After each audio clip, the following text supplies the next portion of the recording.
Greetings, everyone. My name's Brent Anderson. I'm the Mission and Dialogue Animator for Cultivating Unity, and I'm thrilled to invite you to join us on the Cultivating Unity Formation Retreat. Nearly everyone who has gone through it has shared a profound impact in self-knowledge, a deeper experience of prayer, or transformed relational dynamics in community life. The leadership of the OFM Friars, the Felicians, the Sisters of St. Joseph, and the Newman Franciscans have found this so impactful that they're now working to avail it for all of their members. Because in the words of Friar and former Provincial Ed Toulousek, this can transform religious life. We have some special gratitude to offer to the Sisters of Mercy, as the very first retreat was hosted by Mercy Center in Auburn, California. I keep this on my computer. It says BASE. It reminds me in all situations to breathe, assume the good in the other person, seek understanding, and engage with compassion. It is one of the many things I learned through my experiences with Cultivating Connections. The people who shared the experience and Brent, the instructor and facilitator, have given me some of what I need to live out my desire for peaceful connections with all of God's people. The formation impacts participants in 9 key focus areas. The first is a deeper connection with God. Through guided meditation and daily reflections, some report new openings in their prayer, even mystical experiences. But it's prayer that doesn't just stay in the chapel. Career chaplain Cassandra Hill says that practicing the pillars and contemplative presence in this kind of deep dialogue is itself prayer.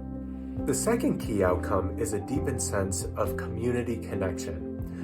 Retreatants reflect on the profound bond that develops with others that they meet in the retreat, and a Franciscan sister shares that even though she and the other sisters live together and see each other often, the retreat enabled them to connect in a new and a deeper way. The third key outcome is a growth in self-awareness and self-knowledge. One retreatant shared that, "I came here to try to figure out how to relate better with my brother. Now I realize that the issue is really mostly in me." The fourth outcome is an enhanced ability to bridge divides and discovering new skills for active peacemaking. The growing polarization in the church and society at large over the past 10 years has created a new urgency for retreatants to embody contemplative ways of communicating that can bridge divides among communities, families, and politics. Our alumni have been doing this in incredible ways in all kinds of contexts, from community town halls, to workplaces, to boardrooms, to family and community life. The fifth outcome is a growth in intercultural competence. Participants report that they develop tools to better connect with people who have different cultural beliefs, assumptions, and communication styles. The sixth outcome is growth in contemplative presence and capacity for deep listening, which help people become more effective ministers in formal or informal ministerial roles.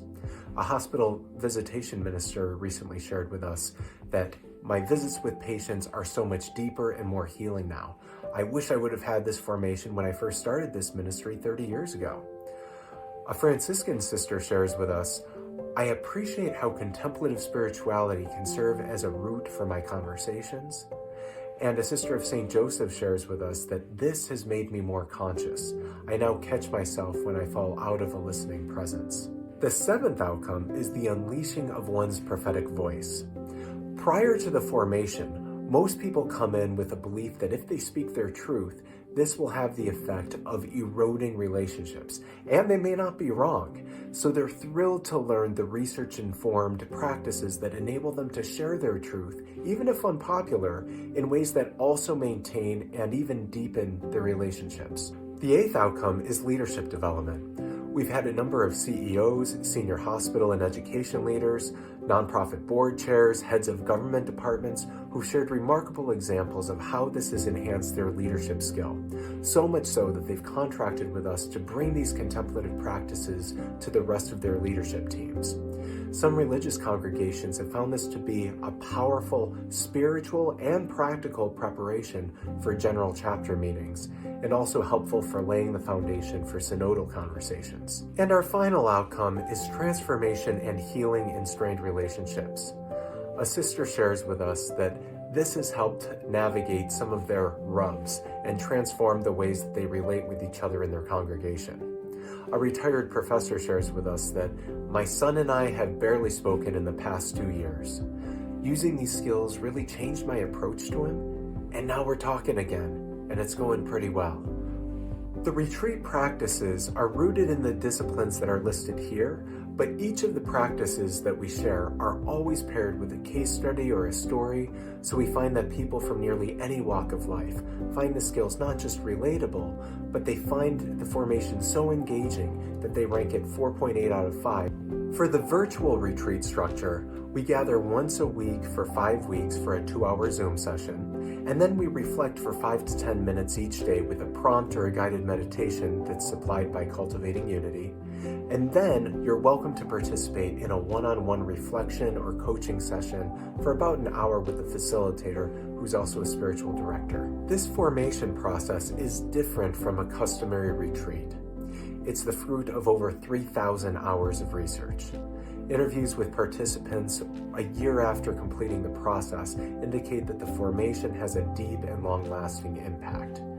Some have referred to the formation as the how-to process for manifesting the vision of Fratelli Tutti and developing a culture of encounter. And nearly everyone shares that this retreat is profoundly healing for them. And we all know that our world and our church, and hey, each of us, can all use a place for our souls to rest and to grow and to heal. Know that you are so welcome to learn more about us at cultivatingunity.org, and we would love to hear from you anytime by email. May the grace and peace of Christ continue to be upon you and flow through you. Thank you for your time, and please don't hesitate to be in touch. Peace.